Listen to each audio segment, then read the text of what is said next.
Everyone, this is Kiko Vlog, Philippine actor based here in Saudi Arabia, and welcome back to my channel. Agad-agad gawa na ito reaction video. Ang Barda Compilation, marami tayong chismis for today's video. Diyos ko, ang ginoo natin kahapon talaga. Ayaw talaga magpahalata. Magaling na siyang sumagot.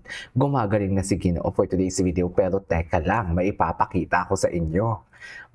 Bakit nawala yung camera ko? Siyempre, andito pa rin ako. Wait lang.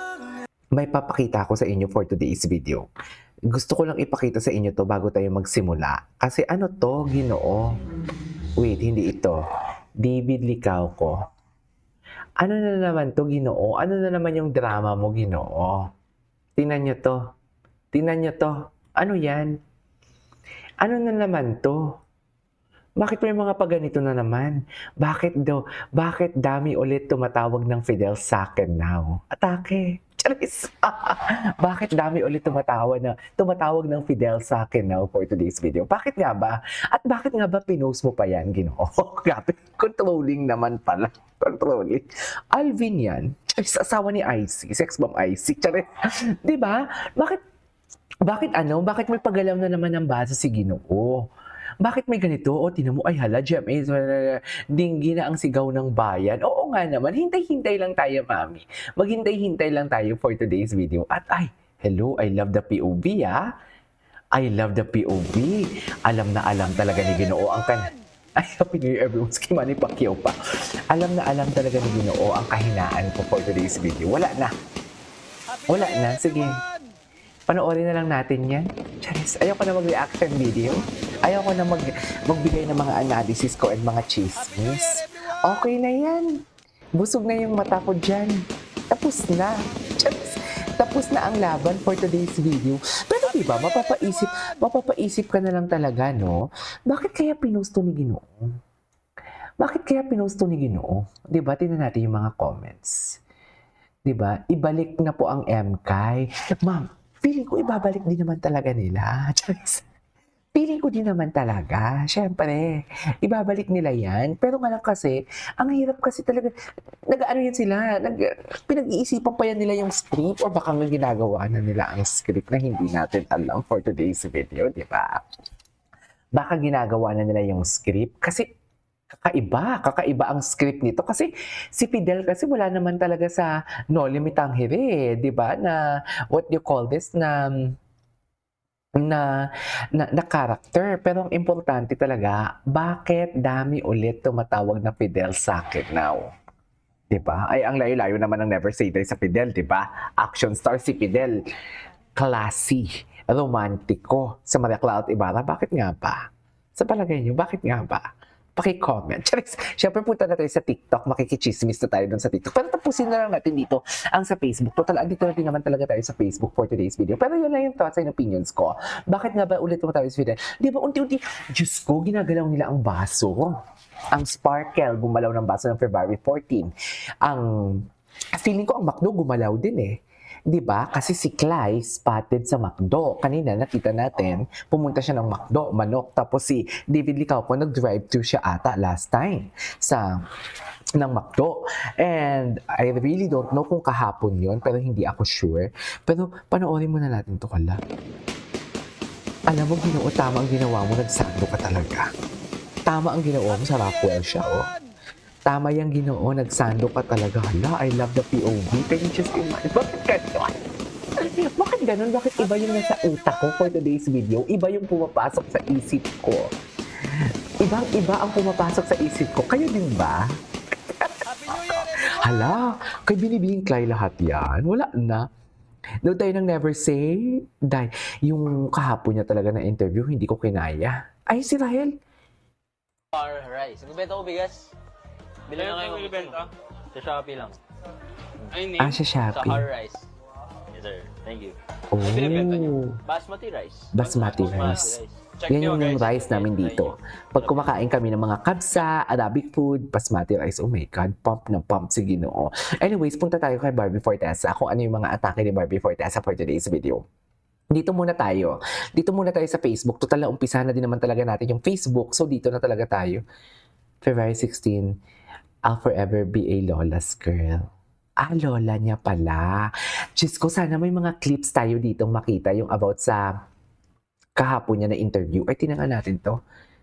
Ay, wait lang. Di ba naniniwala sa cause and effect pagdating sa relasyon? Hindi ko makita, hindi ko mabasa. Lolo niya.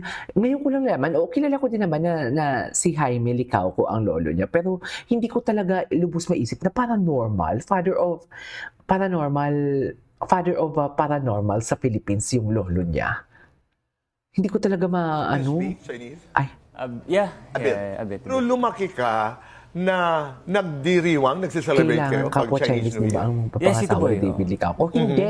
Paano? Fortesa Paano ka yung ang kinalakan kailangan. mong tradisyon? Family gathering, so kasama Fortesa namin ang kailangan na mapapangasawa ng Ginoo natin. Chareng! Normal lang, Tama ba mag-dinner. yun? Noodles for long life. Tas Hindi mawawala yung noodles. Oo, yun. Okay. Tsaka may mga fruits. At saka pinaka-favorite talaga naming lahat is yung ampaw. Ampaw, di ba? Yung red Oo, envelope. right. Siyempre, Oo, pera dahil na yan siyempre, di ba? may pera. Aarte ka pa ba? Oh, pero sino ang nagbibigay niyan? Parents? Yung Ama? angkong Angkong ko talaga. is? May lolo. Kadalasan mga magkano yun? Between 5 to 10K. Or depende rin sa edad Depende ng sa mood. bata? Wait Depende lang. sa mood ng lolo ko. Depende sa Yeah, mood. minsan 5, minsan 10. So, super excited kami tingnan talaga. Uy, magkano kaya? Alam mo.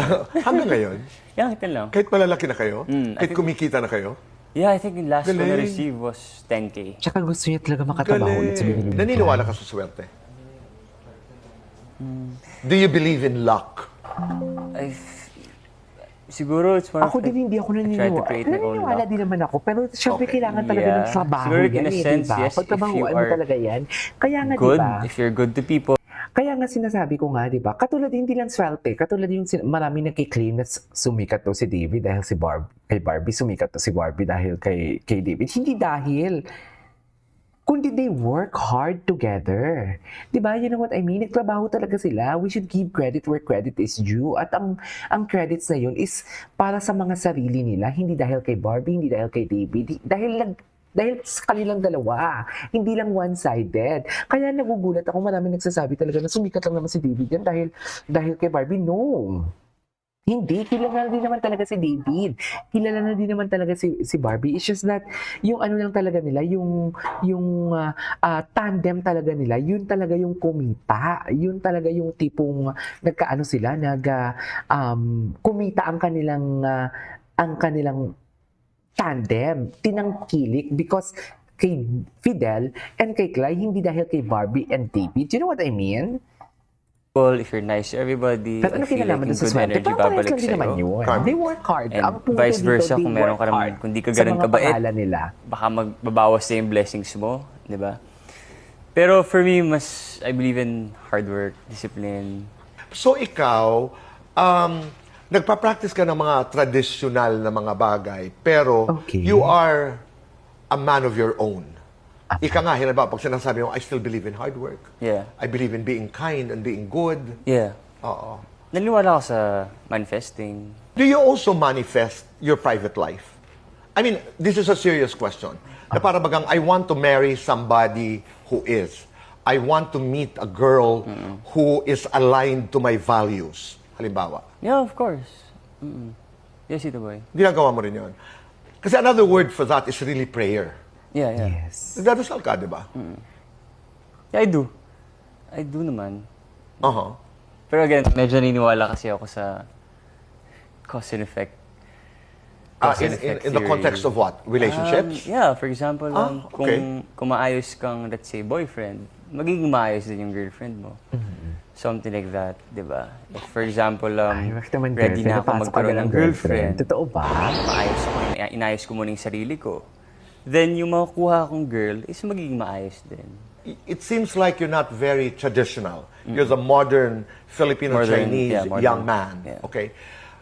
Hindi naman to, this is not the first time this is being asked. Pero mom, dad, lolo, lola, ama, and how do you call lola? Angkong. Angkong, hindi sila nagre-require that you have to marry somebody Chinese. No naman. Wala na. No naman. Hindi na ito requirement. Yeah, basta yung values ng person, yung titinan talaga Okay. nila. How do you speak Values Chinese? ng person. Ay, Meron. David pala yung Ay, sasabihin. baka Ano to? Habulin ako dati. Nang mangungutang? Habulin ka. Habulin din ako. Nang ano? Ano? Ng boys. Ano ka ba? Anyways, it is over for today's video. This is Kimo Vlogs. See you on my next vlog. Bye!